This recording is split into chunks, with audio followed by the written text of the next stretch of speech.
Assalamualaikum warahmatullahi wabarakatuh. Perkenalkan, nama saya Muhammad Hirsudin Febriansyah dari Fakultas Ekonomi Universitas Negeri Semarang.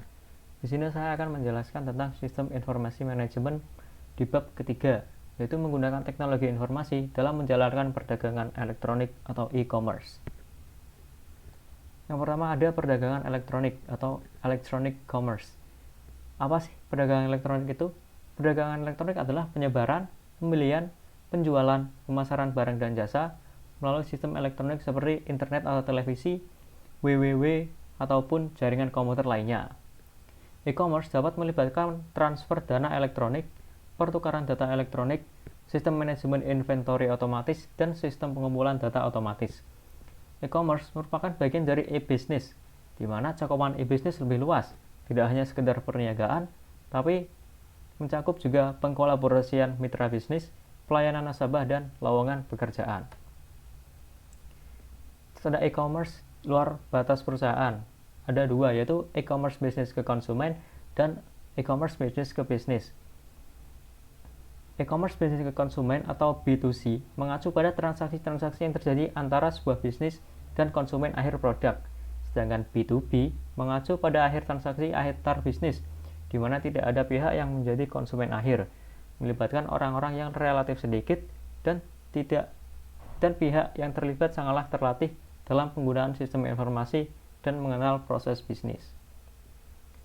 Terus manfaat apa aja sih yang diharapkan dari e-commerce? Perusahaan melaksanakan e-commerce dapat mencapai perbaikan organisasi secara keseluruhan.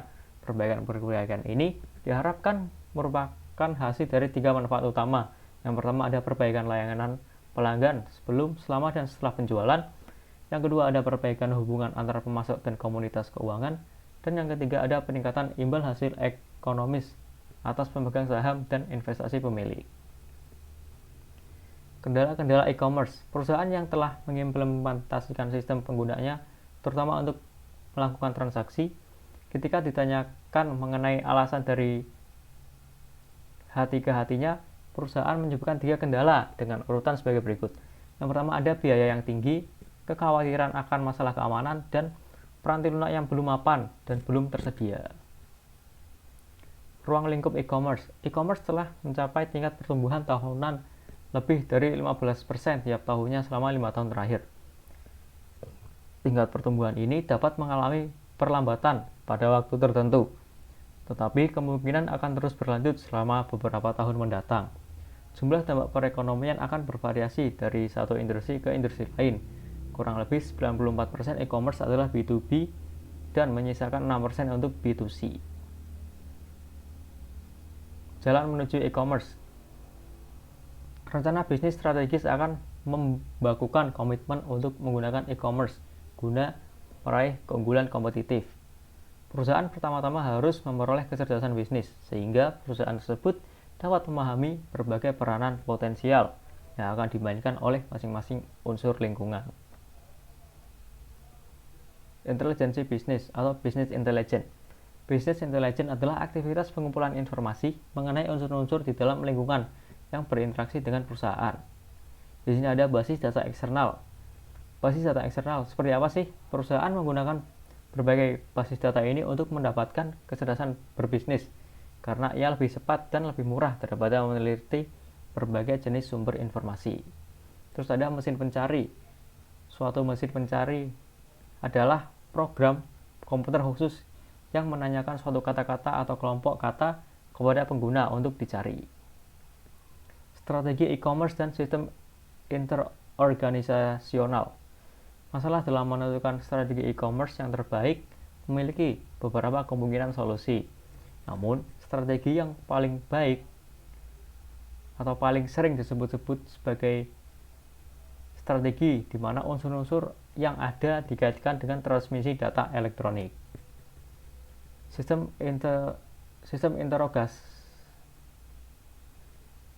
interorganisasional atau IOS.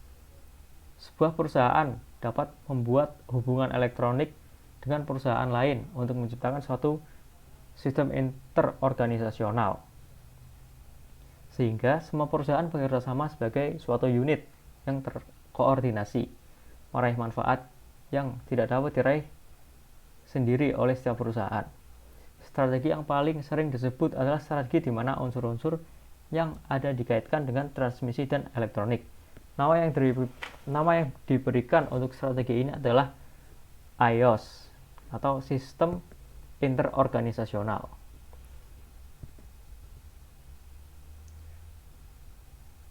Manfaat IOS di sini ada dua manfaat penting. Yang pertama ada efisiensi komparatif yang terdiri dari efisiensi internal yang terdiri atas perbaikan dalam operasi-operasi perusahaan itu sendiri, dan efisiensi interorganisasional meliputi perbaikan yang diperoleh melalui kerjasama dengan perusahaan-perusahaan lain.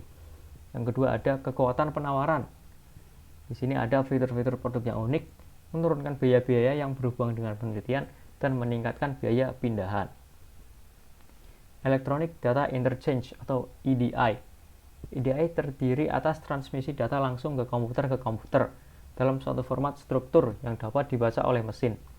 Meskipun EDI merupakan teknologi yang lebih lama, akan tetapi penting karena memfasilitasi sebagian besar mayoritas perdagangan B2B. Extranet. Extranet adalah cara lain untuk membuat suatu IOS.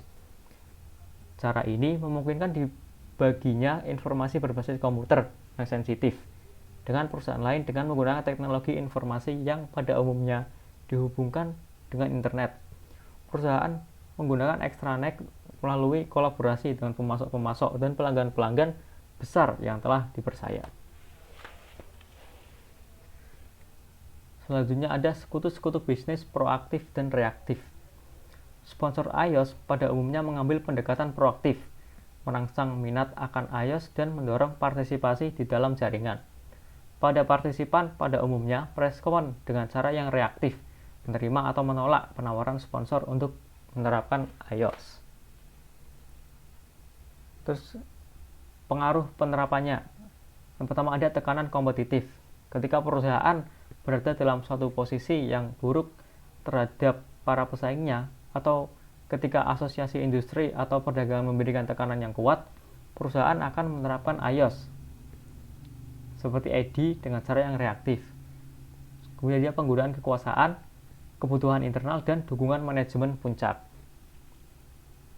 Manfaat-manfaat tidak langsung iOS. Yang pertama ada mengurangi kesalahan, terus menurunkan biaya, bisa meningkatkan efisiensi operasional, meningkatkan kemampuan untuk bersaing, terus juga bisa memperbaiki hubungan dengan sekutu dagang dan memperbaiki layanan pelanggan. Strategi B2C untuk e-commerce.